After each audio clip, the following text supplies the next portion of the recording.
एक समय में हमारी दुनिया में डायनासोर का राज था। वे चलते थे जहां हम चल रहे हैं, इसी हवा में सांसें लीं, इसी धरती पर लड़ाइयां लड़ी। लेकिन पृथ्वी पर मानव की उत्पत्ति कब और कैसे हुई, ये अपने आप में सोचने की बात है। बड़े विचित्र डायनासोर ने करीब 14 करोड़ सालों तक इस धरती पर राज किया। डायनासोर की कई हजार प्रजातियां थीं। इनमें से कई शाकाहारी थे तो कुछ मांसाहारी, और कुछ डायनासोर बहुत शांत स्वभाव के थे और कुछ डायनासोर बहुत ही हिंसक और खतरनाक थे। ये उस समय के सबसे सफल जीव थे। लेकिन फिर अचानक ऐसा क्या हुआ? वो कौन सी घटना थी जिसने इनका नामो निशान ही मिटा दिया? तो आइए जानते हैं पृथ्वी पर मानव का जन्म कब हुआ। इसे जानने के लिए हमें करोड़ों साल पीछे जाना होगा और डायनासोर के उस अंतिम दिन को करीब से देखना होगा। तो आइए चलते हैं आज से 65 मिलियन साल यानी कि 6 करोड़ 50 लाख साल पीछे। आज से लगभग 6.5 करोड़ साल पहले धरती पर मौसम सामान्य था।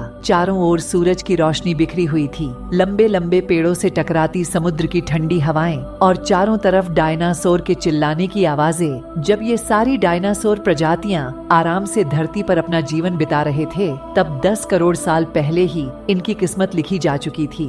10 करोड़ साल पहले एक छोटा स्टेरॉइड का टुकड़ा जो अंतरिक्ष से आ रहा था, वो पृथ्वी से लगभग 20 करोड़ मील दूर मंगल और बृहस्पति के बीच क्षुद्र बेल्ट में घूम रहे एक बड़े एस्ट्रॉइड से जा टकराता है। इस टकराव से उस बड़े एस्ट्रॉइड की दिशा बदल जाती है और वर्क क्षुद्र ग्रह बेल्ट से निकलकर सीधे पृथ्वी की ओर 22,000 मील प्रति घंटे की रफ्तार से बढ़ने लगता है। 40 किलोमीटर के व्यास वाला ये ट्रिलियन मैट्रिक टन का ये एस्ट्रॉइड प्रत्येक सेकंड के साथ साथ पृथ्वी के तरफ बढ़ता जा रहा था। ये एस्ट्रॉइड जब पृथ्वी के वातावरण के संपर्क में आया तो इसकी रफ्तार एकाएक 70,000 किलोमीटर प्रति घंटा हो गई। पृथ्वी के वायुमंडल में घुसते ही घर्षण की वजह से ये एक भयानक आग के गोले में बदल गया। कुछ ही क्षण में ये एस्टेरॉइड सिखों की खाड़ी के पास जमीन से टकराता है और यहाँ लगभग ये 35,000 डिग्री सेल्सियस ऊंचा वाला एक भयानक विस्फोट होता है। इस टकराव का विस्फोट लगभग 10 हाइड्रोजन बम के विस्फोट के बराबर था। ये विस्फोट इतना शक्तिशाली था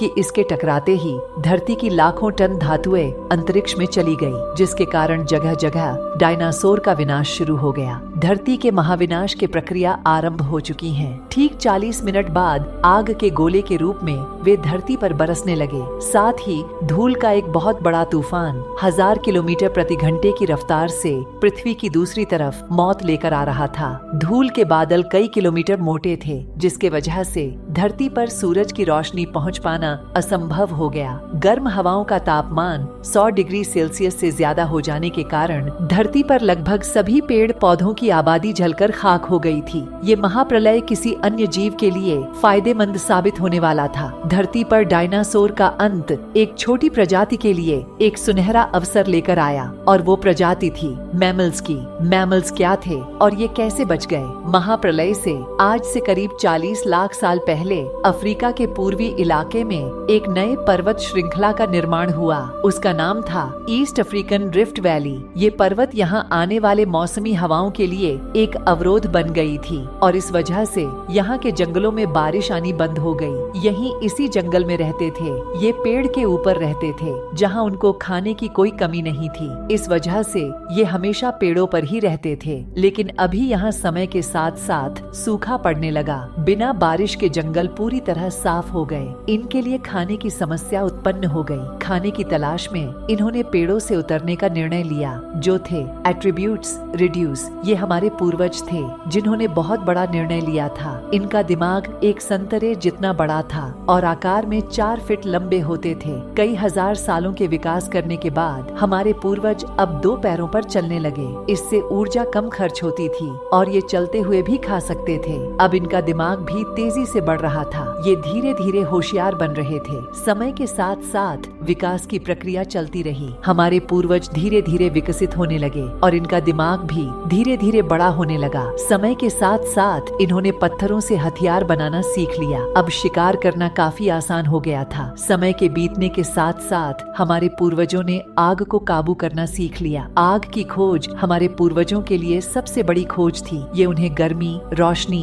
और अंधेरे में सुरक्षा देती थी और उसी वजह से अब परिवार भी बनने लगा। हमारे पूर्वज अब साथ साथ रहने लगे। आग में पका मांस चबाने में कम ऊर्जा खत्म होते थे और इसी वजह से ये ऊर्जा अब उनके दिमाग में खर्च होने लगे। हमारे पूर्वजों का दिमाग अब काफी बड़ा हो चुका था। बात अगर इंसानों की उत्पत्ति की आती है तो वैज्ञानिकों का नजरिया हल्का बदल जाता है। हालांकि अलग अलग वैज्ञानिकों ने इन मामले में अपने अनेक तर्कों को सामने रखा है। अब इसमें कौन सा तर्क ज्यादा सही और सटीक है, इसका चुनाव कर पाना अब भी संभव नहीं हो पाया है। इंसानों की उत्पत्ति के संदर्भ में कई एक वैज्ञानिक ये भी मानते हैं कि जीवन की शुरुआत समुद्री जीवों से हुई और यदि समुद्र से जीवन की शुरुआत हुई तो ये भी निश्चित है कि मनुष्य भी समुद्री जीव ही था और ये विश्व के सभी बड़े वैज्ञानिकों का समूह तर्क भी यही है। आज से 2 लाख वर्ष पूर्व आधुनिक मानव यानी होमोसेपियंस अफ्रीका से आए और पृथ्वी पर मौजूद पूरी मानव जाति के पूर्वज भी यहीं से आए हैं। अफ्रीका से पूर्व का मानव आधुनिक मानव नहीं माना जाता था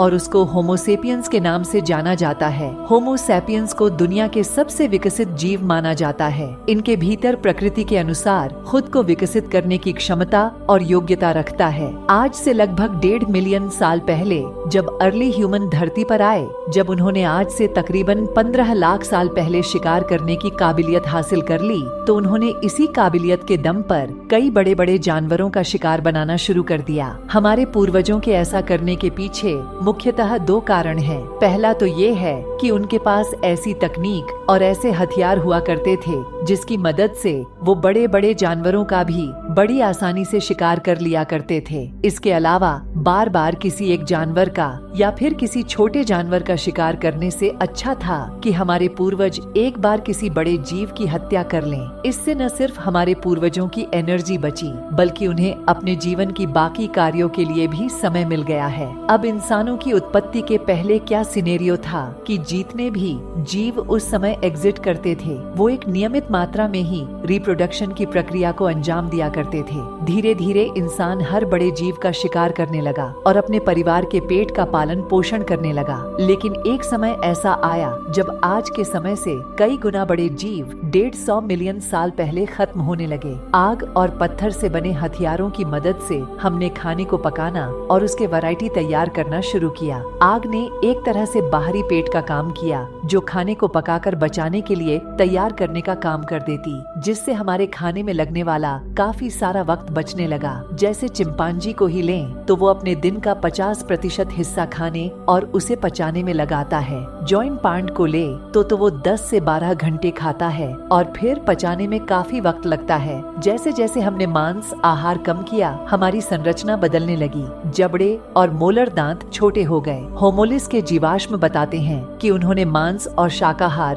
दोनों साथ साथ लेना शुरू कर दिया था और कुछ इस तरीके से इंसानों में भोजन की सभ्यता विकसित होने लगी। धीरे धीरे हमारे पूर्वज मांसाहार से शाकाहार की तरफ बढ़ने लगे और आज आलम ये है कि हमारा शरीर मांस आहार और शाकाहार दोनों खाने के लिए बना हुआ है। तो दोस्तों, अब तो आप जान गए होंगे ना कि किस तरीके से पृथ्वी पर मनुष्य की शुरुआत हुई और पहला इंसान कहां से आया। आपको इस बारे में क्या कहना है, आप हमें कमेंट करके जरूर बताएं। साथ ही वीडियो पसंद आई हो तो इसे अपने दोस्तों के साथ शेयर करें और अगर आप हमारे चैनल पर नहीं आए हैं तो हमारे चैनल को सब्सक्राइब करना